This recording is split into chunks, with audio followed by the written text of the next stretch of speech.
Bien, arrancamos entonces con la corrección del global número 3. La pregunta 1 nos dice, antes que ocurra la fecundación, el ovocito y los espermatozoides son desplazados a través del tracto genital femenino gracias a contracciones rítmicas de la pared, de los distintos órganos y de los movimientos ciliares del epitelio que reviste las trompas de falopio.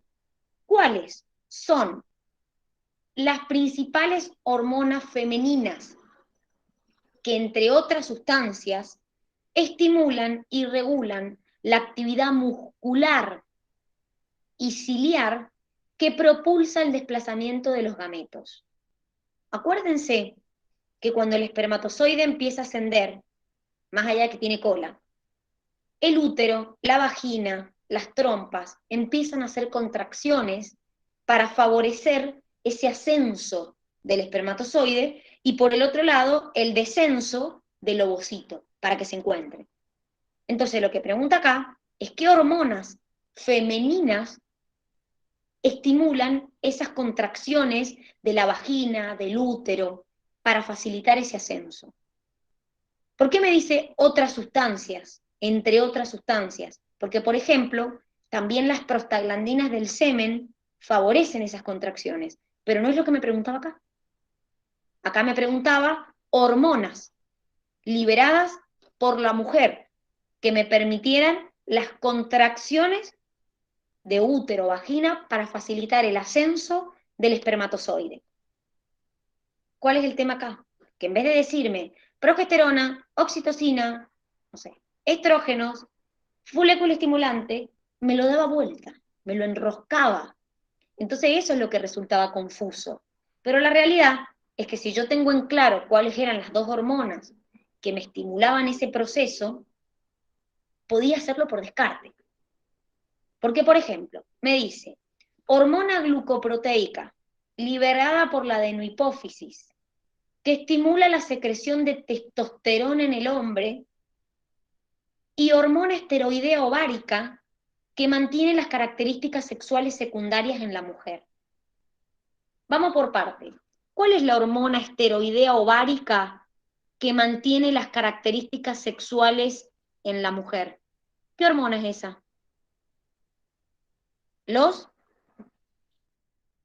¿Cuál es la hormona que le da las características sexuales a la mujer? Los estrógenos, chicos.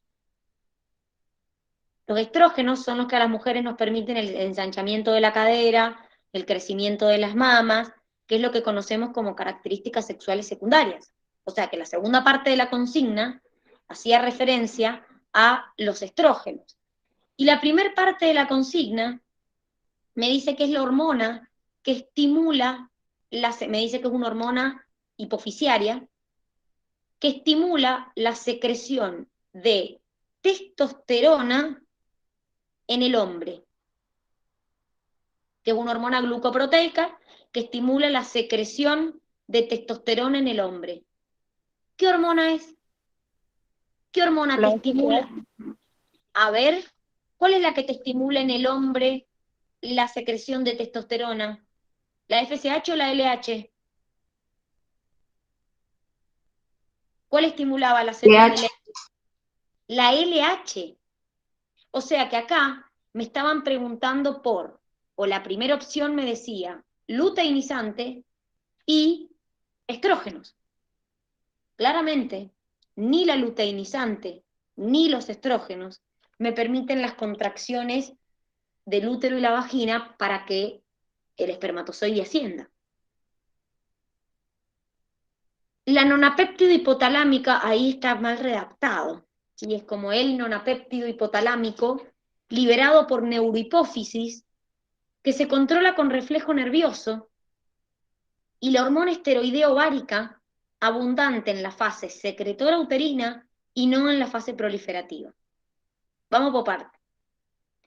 Un nonapéptido hipotalámico, o sea que me dicen que lo produce el hipotálamo, pero liberado por la neurohipófisis, que se controla por reflejo nervioso. ¿Qué hormona es? La oxitocina. Exactamente. La producía el hipotálamo, se almacenaba en la neurohipófisis. Y la hormona esteroidea ovárica, abundante en la fase secretora uterina y no en la fase proliferativa. ¿Qué hormona es? ¿Qué hormona aumenta después del día 14 que previo no estaba? Del día 14. ¿Cómo se llama? Que la liberaba el cuerpo lúteo.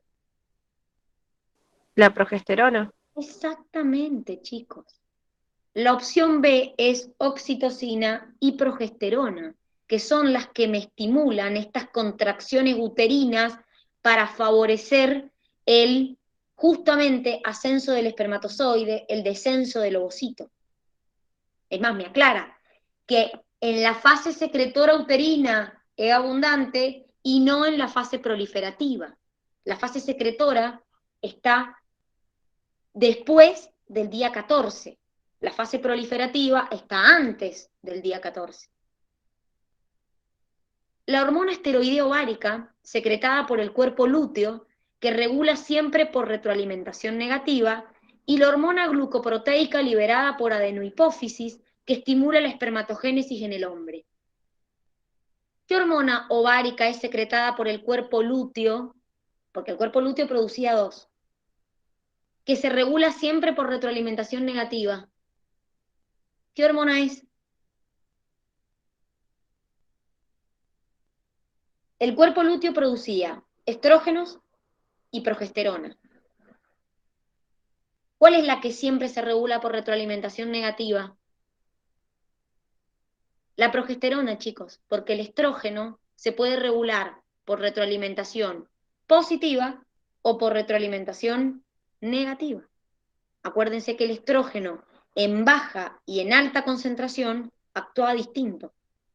Por eso aclara que siempre se regula por retroalimentación negativa. Y la B me dice hormona glucoproteica liberada por adenohipófisis que estimula la espermatogénesis. Ahí sí, ¿cuál es? ¿Que me estimula la espermatogénesis? La FSH. Exacto. O sea que ahí me querían decir progesterona y FSH. Y la D, la hormona glucoproteica liberada por adenohipófisis que estimula el crecimiento del folículo ovárico, y el nonapéptido liberado por neurohipófisis que estimula las contracciones uterinas. ¿Cuál es el nonapéptido liberado por neurohipófisis que estimula las contracciones uterinas? La oxitocina. Exacto. ¿Y cuál es la hormona glucoproteica que libera la adenohipófisis que estimula el crecimiento del folículo ovárico? Se los dice el nombre. Estimula el crecimiento del folículo ovárico.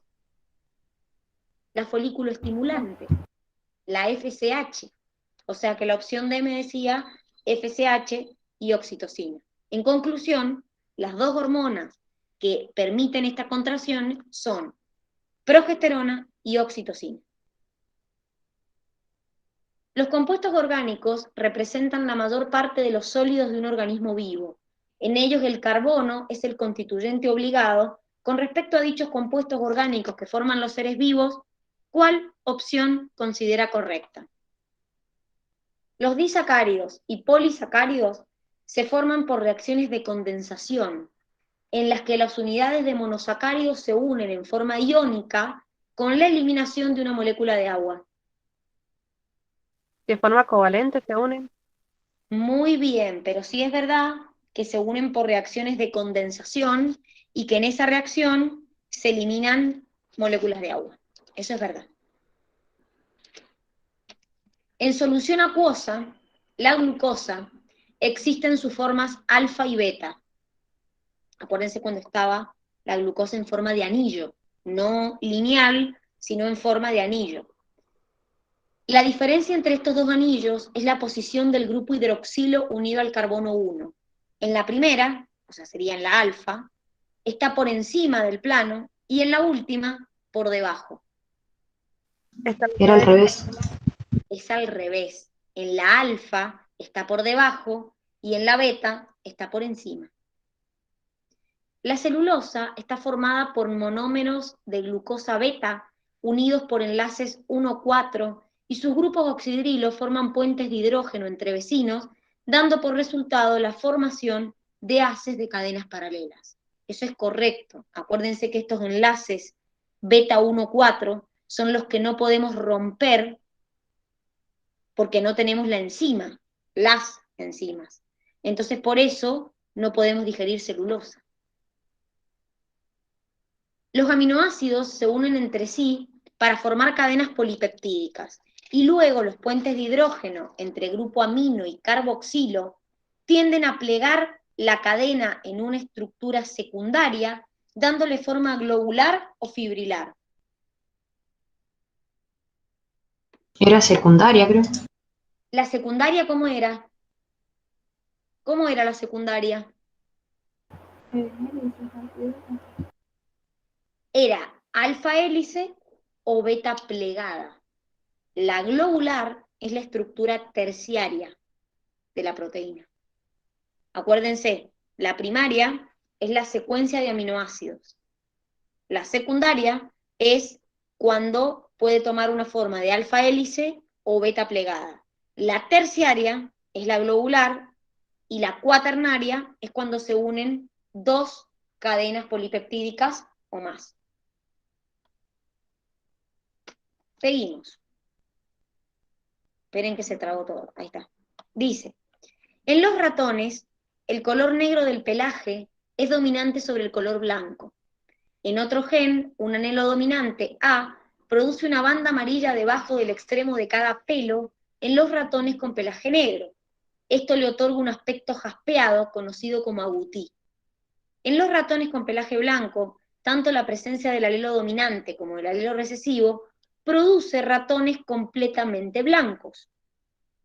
Si se cruzan ratones que son heterocigotos para ambos genes, ¿cuál es la proporción fenotípica esperada? Acá ni siquiera era un caso raro, diríamos. Es decir, acá ni siquiera es que nos hablaba de genes complementarios, o de genes suplementarios, o de alelos múltiples, o de codominancia.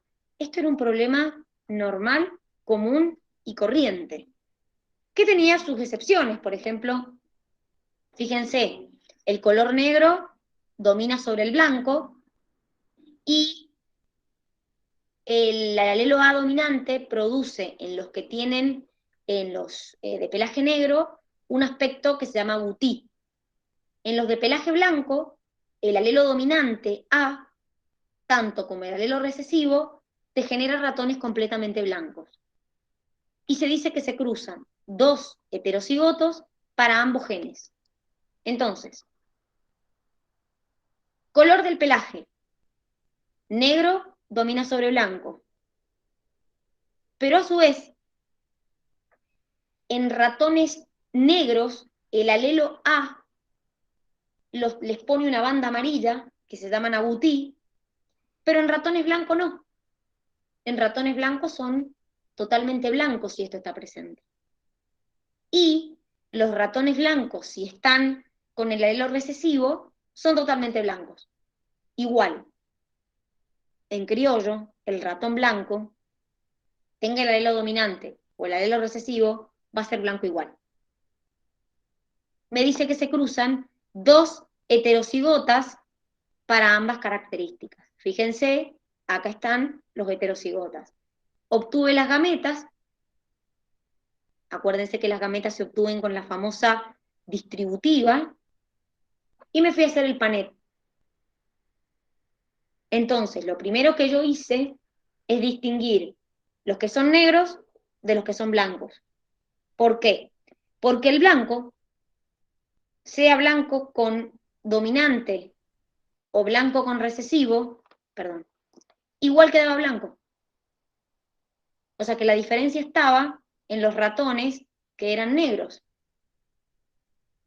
Entonces, estos cuatro que me quedaron acá, no importa si estaban con el alelo recesivo, con el dominante o con el heterocigota, porque igual los hacía totalmente blancos. Por eso quedan 4 de 16 totalmente blancos. La diferencia estaba en los negros. ¿Por qué? Porque cuando tenían el alelo dominante, se transformaban en agutí porque les aparecía esa línea amarilla. Entonces, todos estos que tienen acá pintados de naranja son negros, que como tienen el alelo dominante A, tienen una línea amarilla y entonces se los llamaba agutí. El resto de los negros, que son estos rojos, como no tienen el alelo dominante A, sino que tienen el alelo recesivo, son totalmente negros. No son agutí, no van a tener esa línea amarilla, que eran 3 de 16. Entonces la correcta era 9 de 16 son agutí, 3 son negros, 4 son blancos. ¿A alguien no le salió? ¿A alguno no le salió? ¿Ahora se entendió mejor para los que no les había salido? Sí, lo entendí. Bueno, si lo entendiste. Bien, ¿qué es lo que habías hecho mal? ¿Qué es lo que no, o no habías sabido cómo empezar el problema? Sinceramente me bloqueé. No lo hice. Te bloqueas. ¿Pero no te alcanzó el tiempo, Sofi, o no, o lo dejaste para el final? Lo dejé para el No final. sabías cómo. Bien, igual, siempre, siempre, siempre dejen el de genética para el final. Siempre. Porque vale lo mismo el punto de genética que un punto que a lo mejor contesto rápido. Y esto me demora más tiempo. Siempre hay que dejarlos de genética para el final. Ahora, si me sobra tiempo, está bueno hacerlo. ¿Por qué? Porque por ahí es 1 o 2 puntitos que puedo meter adentro. Entonces, si les sobra tiempo y ya contestaron el resto, hagan el de genética. Ahora, si no les alcanza el tiempo, déjenlo para el final la genética. No se pongan a perder 10 minutos haciendo un problema de genética cuando podrían haber contestado 5 preguntas extras y a lo mejor están en una. ¿Sí? Entonces, fíjense que acá no me hablaba ni de genes complementarios, ni suplementarios, ni de alelos, ni de dominancia. Era simplemente para cagarles la vida, básicamente, que les agregaban esta condición de, bueno, si el alelo A está en blanco o en negro, pasa algo distinto. Pero la realidad es que era una cruza de híbrida normal, como cualquier otra. Lo que pasa es que, bueno, por ahí Dani, era ¿lo podrías difícil volver a de... explicar? Sí, obvio, Belu. Ustedes tenían que... Habían 2 características. El color del pelo, por un lado, donde el negro era dominante sobre el blanco. Entonces, como es un dominante, yo le pongo la mayúscula, quiere decir que si es homocigota dominante o heterocigota, va a ser de color negro. La única manera de que sea color blanco es que sea homocigota recesivo. Había otro gen en el mismo individuo que yo lo representaba con la letra A porque el problema me decía que lo usara la letra A. Acá hasta me decían la letra para usar. Me decían que el alelo dominante A ejercía un efecto en los ratones negros. Solo en estos. En los blancos no. En los blancos, vos tuvieras el alelo dominante A o el alelo recesivo A, igual el blanco iba a ser blanco. O sea que ahí no me importaba. El problema era cuando este estaba con los conejos de color negro. ¿Por qué? Porque cuando este alelo A dominante estaba con los negros, les hacía aparecer una mancha amarilla que se llamaban agutí. Entonces, si yo soy de color negro y tengo el alelo dominante, no voy a ser negro completo, voy a ser agutí, voy a ser negro con bandas amarillas. Y me decía el problema que se cruzaban 2 heterocigotos para ambos genes, o sea, heterocigoto para N y heterocigoto para A, y que los dos eran iguales. ¿Qué tengo que hacer primero antes de ir a hacerme el panel? La famosa distributiva. S con S, S con S, S con S, S con S. Y acá lo mismo. ¿Sí? ¿Qué es esto que he hecho acá? Como todas las gametas son distintas, no puedo simplificar ninguna. Y me voy al panel. Ubico las gametas, Y empiezo. N con N, A con A. N con N, A con A. Y así. ¿Cómo hago para darme cuenta si es negro o blanco? Y vuelvo acá y digo, bueno, solo va a ser blanco si es homocigota recesivo para N.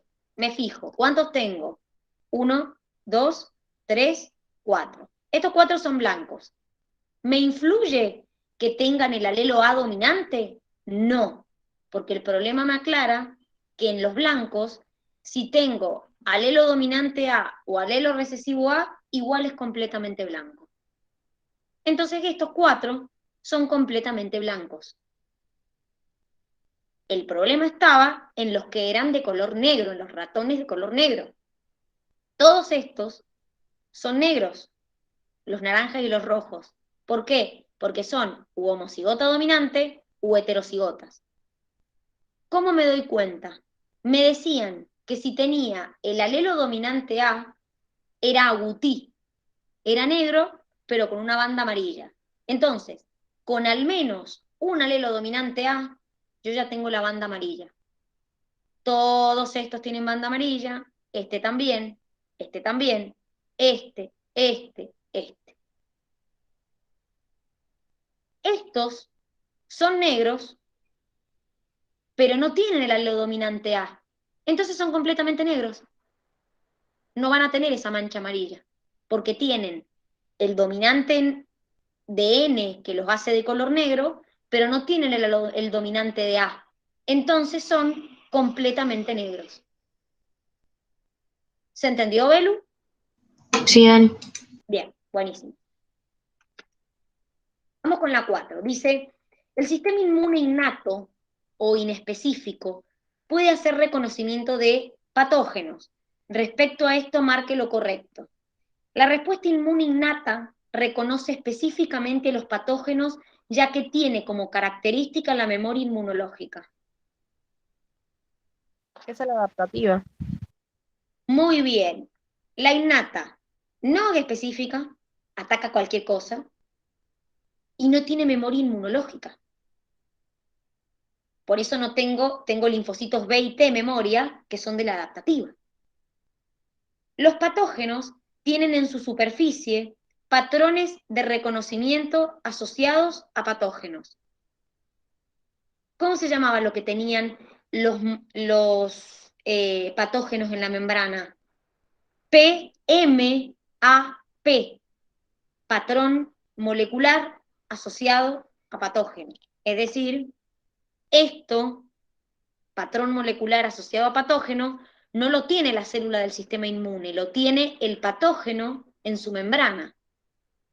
¿Y por qué me importan a mí? Porque estos patrones moleculares, que repito, no están en las células del sistema inmune, sino en el patógeno, es lo que me reconoce el receptor de reconocimiento de patrones que tienen las células del sistema inmune.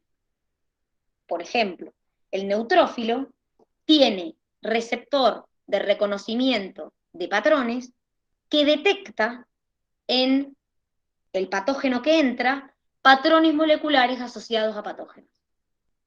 Por eso la correcta era esta, porque acá no están en las células del sistema inmune el patrón molecular, está en el patógeno, y acá no es patrón de reconocimiento asociado, es patrón molecular asociado a patógeno. Acuérdense que yo en inmune les dije, chicos, las células del sistema inmune innato tienen un tipo de receptor que se llama RRP, el linfocito B tiene un receptor que se llama BCR, el linfocito T tiene un receptor que se llama TCR, son receptores distintos. Por eso acá, estos receptores son los que tienen las células de nuestro sistema inmune innato para detectar a los patógenos que entren. Las paredes del corazón están constituidas principalmente por músculo cardíaco. ¿Cuál de las siguientes características se encuentra en las células de este tipo de músculo? Acuérdense que esto es una mezcla de circulatorio con tejidos. Nosotros vimos 3 tipos de músculo: liso, esquelético estriado, y el cardíaco, que también era estriado, pero cardíaco. Me preguntan por el del corazón. Son células alargadas y contienen más de 2 núcleos que se disponen en la periferia.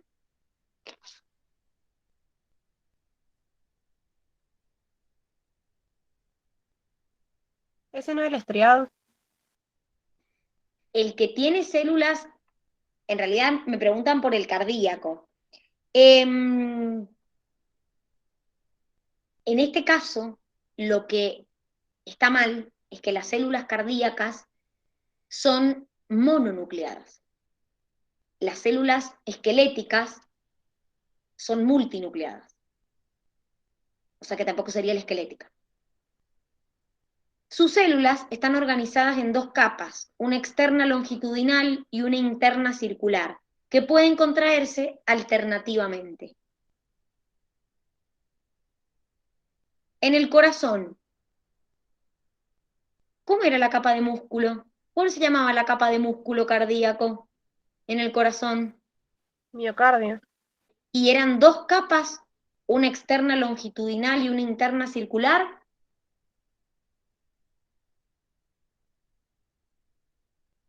No, Era una sola, chicos, gruesa, que es lo que se llama miocardio, ¿sí? Las células musculares cardíacas, al igual que las células de músculo liso, presentan miofibrillas de actina y miosina dispuestas en forma irregular.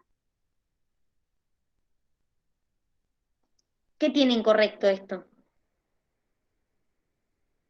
La célula muscular cardíaca, ¿se parecía al músculo liso o al músculo esquelético? al esquelético. Exactamente. Entonces, la disposición de las fibrillas, ¿cómo era? ¿Regular o irregular?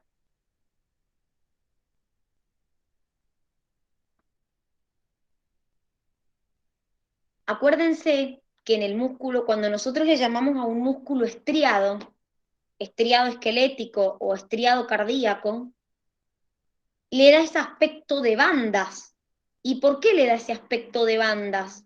Porque las miofibrillas de actina y miosina están ubicadas en forma regular, no irregular. Eso es lo que le da el aspecto estriado al músculo esquelético y al músculo cardíaco. Las células del músculo cardíaco están unidas entre sí mediante discos intercalares. El disco intercalar es un sistema de unión que une a las células del miocardio, a cada una de las células musculares cardíacas. Eso es correcto. Es una unión que se encuentra puntualmente en el corazón. Los discos intercalares son un tipo de unión especial de tipo gap que se encuentra en el corazón.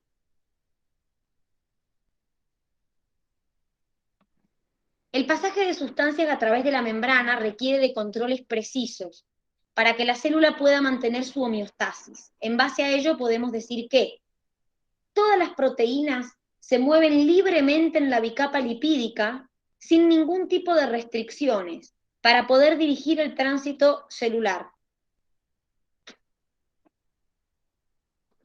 ¿Qué me dicen de esto? No se mueve libremente. Algunas tienen que entrar por otros mecanismos. Es decir, las proteínas no pueden atravesar libremente la membrana, la bicapa lipídica. No tienen esa capacidad, porque la mayoría son muy grandes. Es decir, si es una proteína pequeña, sí, pero si no, necesitan otro mecanismo, como dice la DAI, para poder pasar. Las membranas son asimétricas porque la composición lipídica de cada hemimembrana es diferente.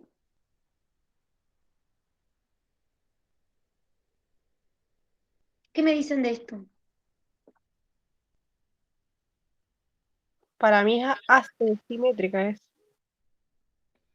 A ver, las membranas tienen una diferencia en la composición lipídica.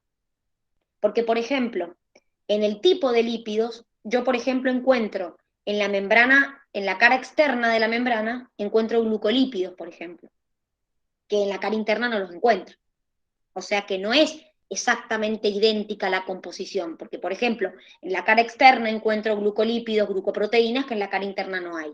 Pero todas las membranas eucariotas, inclusive las que forman parte de nuestras organelas, tienen la misma estructura en general. Es decir, no son asimétricas. A una temperatura menor que la que requiere un ser vivo para estar en equilibrio térmico, el colesterol aumenta la fluidez de la membrana. Aumenta la rigidez de la membrana. Es decir, a menor temperatura, el colesterol aumenta la rigidez de la membrana. Las acuaporinas son un tipo de proteínas transmembrana que pueden clasificarse como canal específico, que permiten el traspaso de urea a favor de su gradiente. ¿Qué más además de urea? El glicerol y el agua. Muy bien. Pero sí es verdad que lo hacen a favor de su gradiente porque es un transporte de tipo pasivo. El intestino delgado es un órgano especializado en la digestión y en la absorción de nutrientes. ¿Cómo se absorbe a través de las membranas de las células, de las vellosidades, las moléculas que resultan de la digestión de los polímeros orgánicos? Las proteínas son absorbidas como polipéptidos que ingresan a las células del epitelio intestinal por medio de canales con gasto de energía por parte de la célula.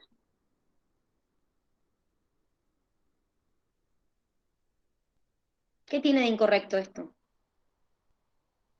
No ingresan por canales. A ver. ¿Cómo se absorbe una proteína? Primero, cuando yo llega la proteína al intestino, ¿la absorbo como polipéptido?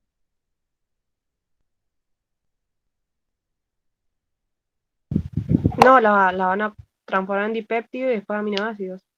Es decir, generalmente las absorbo como aminoácidos o como péptidos más pequeñitos. Acuérdense que siempre cuando nosotros hacemos el proceso absortivo, usamos la molécula más pequeña para poder absorberla. Y si ustedes se acuerdan, en digestivo, nosotros vimos que los péptidos pequeños, algunos péptidos pequeños, usaban otros mecanismos de transporte, también algunos utilizaban junto con algunos monosacáridos el simporte. Principalmente lo que está mal ahí es que no es por canales y que no es polipéptido. Generalmente es como aminoácido o como dipéptido, o como un péptido pequeño.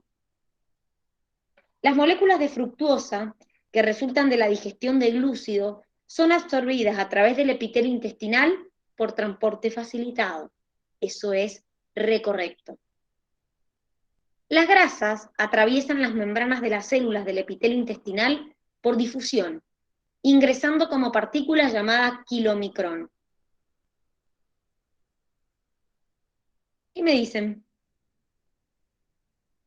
No entran por difusión. A ver, los triglicéridos de cadena corta, los ácidos grasos de cadena corta, sí ingresan por difusión, porque la molécula es pequeñita. El tema es que si yo he formado un kilomicrón, es porque ese ácido graso no era de cadena corta. Porque acuérdense que cuando el ácido graso tenía más de 10-12 carbonos, ¿qué pasaba? Lo atacaban, primero habían las micelas, o sea, se transformaba en una micela, lo atacaban enzimas como las colipasas, las fosfolipasas, y ahí se reesterificaba formando el kilomicrón. Por lo tanto, si es formado un kilomicrón, no es un ácido graso de cadena corta, por lo tanto no ingresa por difusión.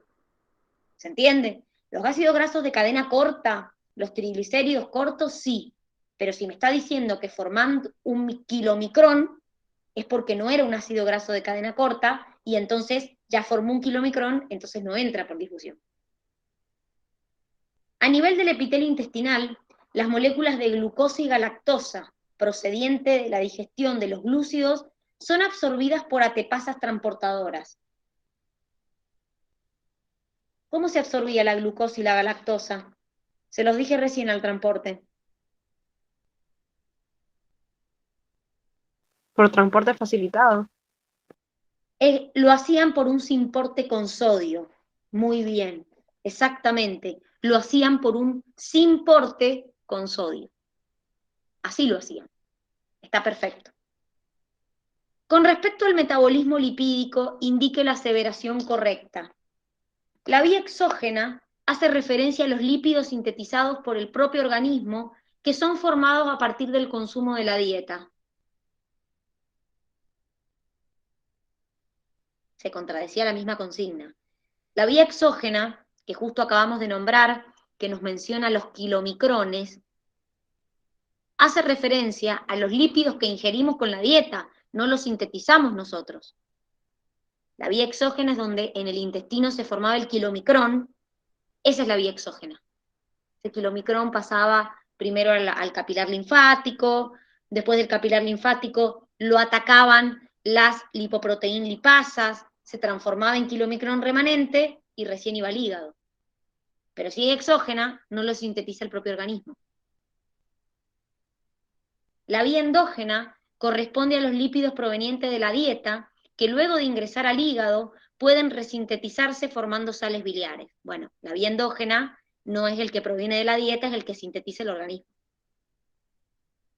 Las HDL son lipoproteínas de alta densidad, cuya función es recolectar el exceso de colesterol del organismo y reubicarlo en diferentes tejidos. Es el famoso colesterol bueno, el camión de basura, el que recoge el exceso de colesterol y los lleva al hígado a que el hígado los elimine. A mí eso me confundió la parte que hice de reubicarlo en diferentes tejidos. Es como que lo Porque relaciono acordate que en realidad eso es como que te hace el versito, o sea, como que te completa el proceso, porque cuando lo lleva al hígado, el colesterol bueno, cuando lo lleva al hígado, ese hígado lo usa para muchas cosas. Entre ellos, por ejemplo, para mandarlo a una glándula que lo necesite. Entonces, en ese caso sería reubicarlo en un tejido. ¿Se entiende? Es como que te completa el proceso la consigna, porque vos decís, bueno, el HDL lo lleva al hígado, ¿y qué hace ahí? Entonces, ese colesterol, que es el famoso bueno, es el que hace de nuestro camión de basura. La bilis es la única forma que tiene el organismo para eliminar el exceso de colesterol.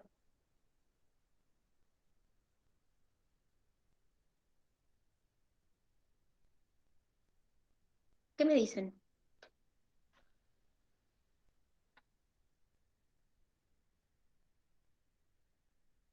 para la excreción también puede ser, ¿o no? La bilis es una manera en que excretamos colesterol. Y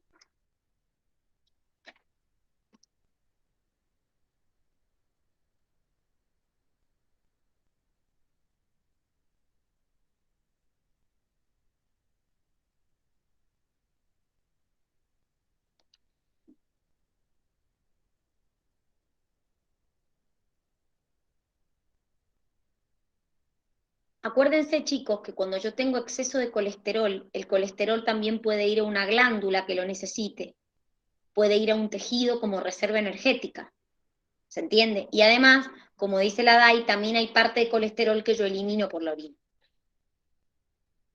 En un ecosistema marino se produce entre sus componentes bióticos y abióticos un flujo de energía y un proceso de reciclado de materiales. ¿Cuál de las siguientes opciones caracteriza el primer nivel trófico de estos ecosistemas? ¿Se acuerdan esto? El fitoplancton, el zooplancton.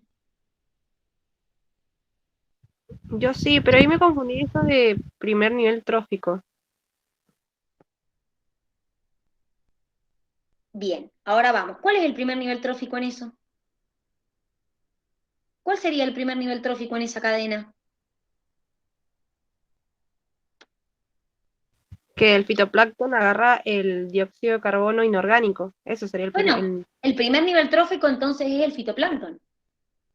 Entonces dice, la tasa de crecimiento de la población que ocupa este nivel trófico es mucho menor que la tasa de crecimiento de la población que se alimenta de ella. Es al revés.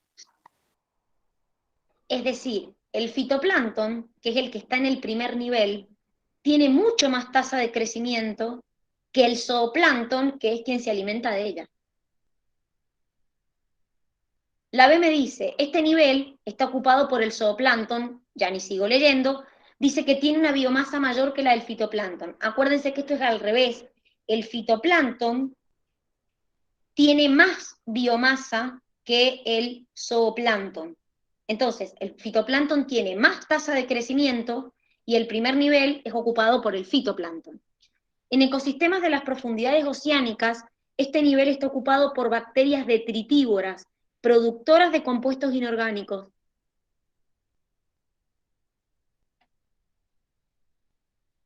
¿Por qué está incorrecto esto?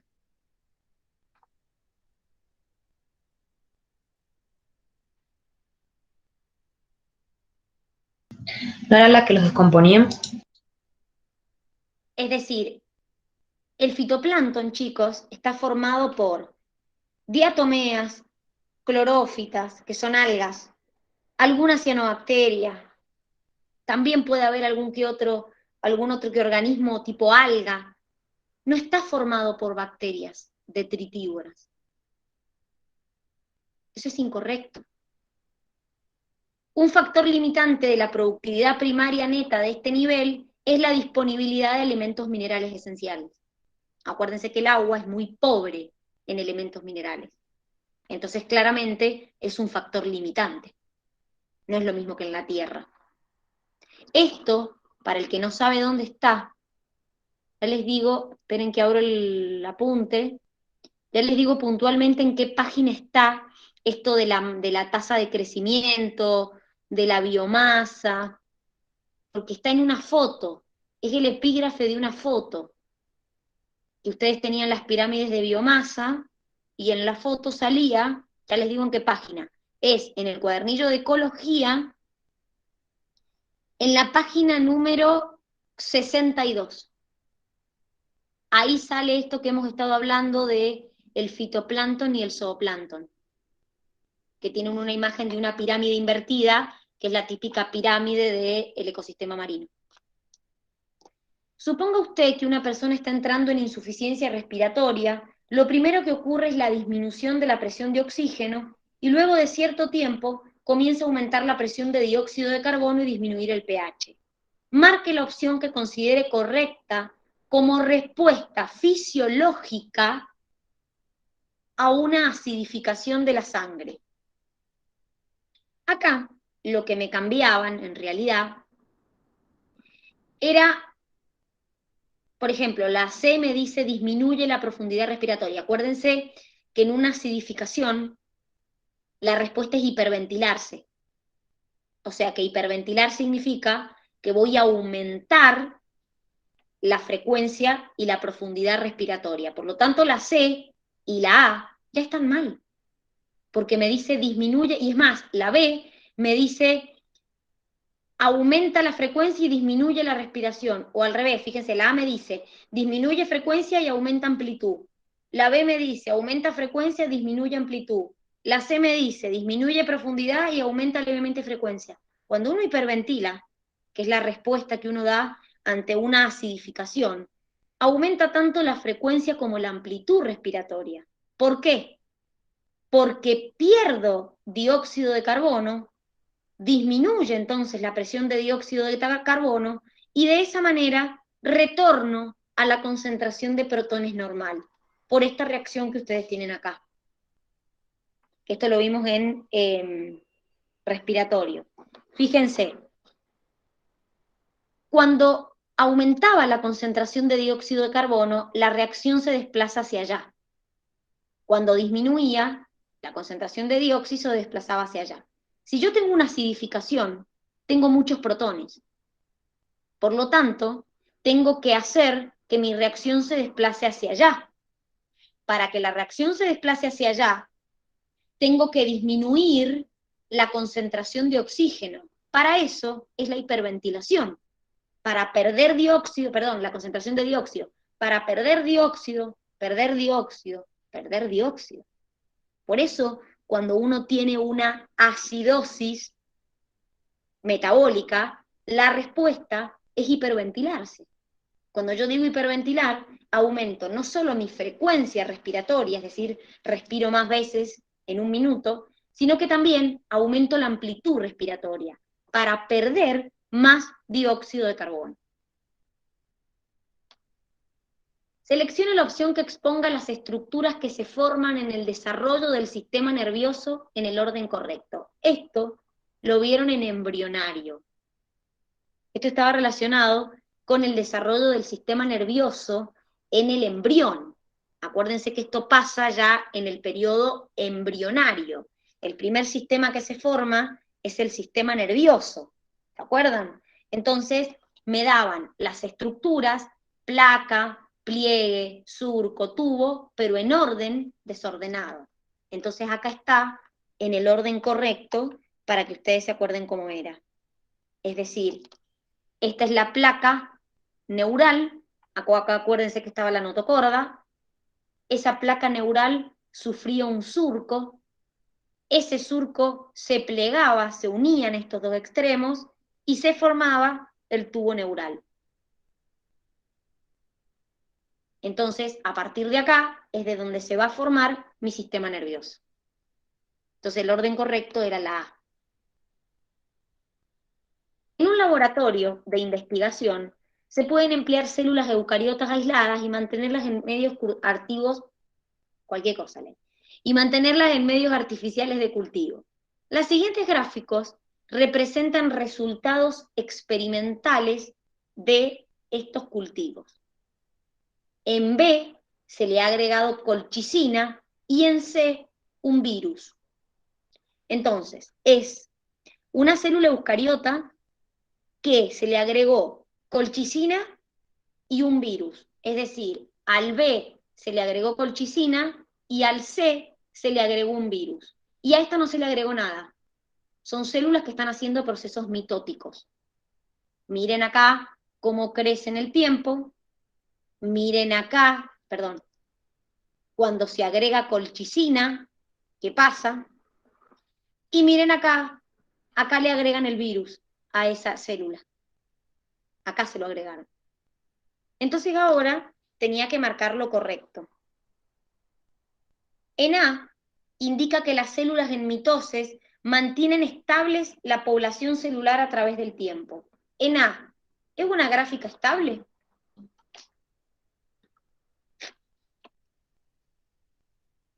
No, van creciendo. ¿Cómo? Que van creciendo, digo. Exactamente. Miren cómo hace un crecimiento. Fíjense en los distintos intervalos de tiempo, cómo la curva va creciendo. O sea que estas células están en mitosis a full. No está estable. Para que sea estable, tendría que ser así, constante. Y sin embargo, acá me están mostrando que el número de células va aumentando en el tiempo. La meseta en el gráfico B es producida por la alteración de las estructuras microtubulares de las células cultivadas. Miren lo que pasa en B. Le agrego colchicina y miren lo que hace la curva. Se estabiliza. ¿Qué hacía la colchicina? Impedía la formación de los anticuerpos. Muy bien, es decir, impedía la polimerización de la tubulina, o sea que no me permite formar el uso mitótico. Por lo tanto, si no me permite formar el uso mitótico, no es posible la división celular. Por eso, cuando acá agrego colchicina, el número de células se mantiene estable, porque no se pueden seguir dividiendo. En C se observa un proceso por el cual todas las células son sensibles al virus y no continúan replicándose.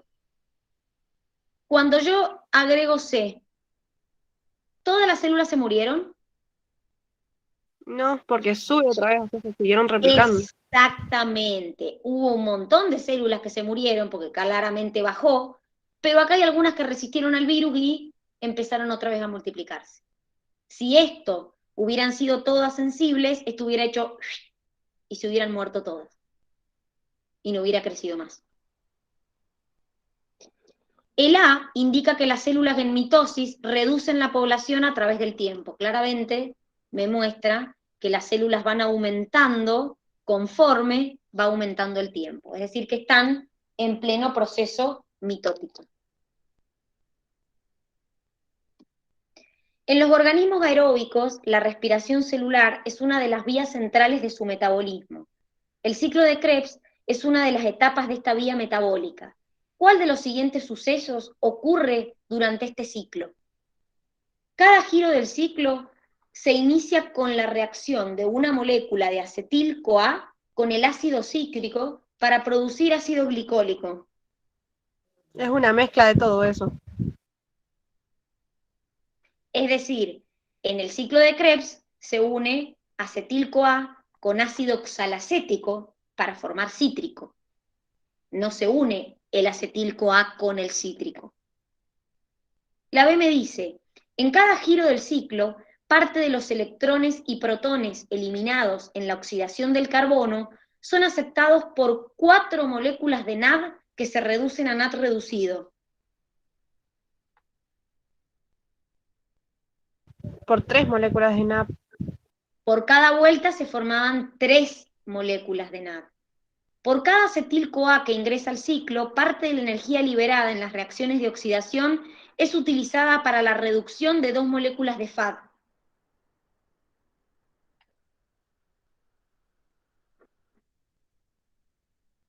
Acuérdense que por cada vuelta es 3 NAD y un solo FAD, no 2. En el curso de cada giro del ciclo, 2 carbonos del compuesto de 6 carbonos se oxidan a dióxido de carbono y se regenera el ácido oxalacético. Es decir, cuando formo el cítrico tiene 6 carbonos, y cuando yo regenero el oxalacético tiene 4. Así que quiere decir que hay 2 carbonos que se han oxidado a dióxido de carbono. Por eso es que regenero el oxalacético. Y ahí está, fíjense. Acá tengo el cítrico, cuando doy la vuelta regenero el oxaloacético. Entonces, acá pierdo, se oxida un carbono a dióxido de carbono y acá se oxida otro. Fíjense, acá están las 3 moléculas de NAD y acá está la única molécula de FAT que se forma. Una propiedad esencial del material... Dime. No te interrumpa. El acetil-CoA, cuando se une el ácido oxalacético, ¿no pierde primero la coenzima A? Sí, obvio, pierde la coenzima A primero. Sí. Ah, El acetil, claro. Sería acetil más oxalacético. Exactamente. Pierde primero la coenzima A y después se une con el ácido oxaloacético. Sí, está perfecto eso. Sí, porque es solo carbono. No, casi se la agregó y después se la sacó y nomás. Porque en realidad lo que hace es, la coenzima A es una coenzima. Acordate que las coenzimas como tales, ¿qué función cumplen? ¿Qué significa que sea una? Porque por más que se llame coenzima A, se podría haber llamado coenzima Z y cumple la misma función. Las coenzimas lo que hacen es ayudar en un proceso de una reacción química, en una catálisis de una reacción química, ¿sí? Es decir, la coenzima también se le llaman en algunos libros cosustratos, porque en realidad lo que hace la coenzima es una molécula orgánica que básicamente acelera o interviene en algún proceso de naturaleza química. Ayudan a las enzimas, diríamos, para que te quede en criollo, ¿sí? No es una proteína, no es una enzima, no es una estructura proteica, es un activador de una enzima. Ayudan a las enzimas que van a participar en una reacción química. Para eso es que se une. Pero después se sale, se libera, porque yo lo que necesito es unir los 2 carbonos del acetil con los 4 carbonos del oxalacético. Una propiedad del material genético es su capacidad para hacer copias exactas. Watson y Crick propusieron un mecanismo de replicación semiconservativo, según el cual en el momento de replicación la molécula de ADN se abre por el medio y las bases apareadas se separan a nivel de los puentes de hidrógeno. ¿Cuál de las siguientes opciones es una característica de la replicación del ADN, pero en los procariotas? La replicación del ADN avanza de forma bidireccional, a partir de uno o varios sitios específicos de inicio de la replicación, formando una única horquilla en forma de letra griega Z. ¿Qué tiene de incorrecto eso?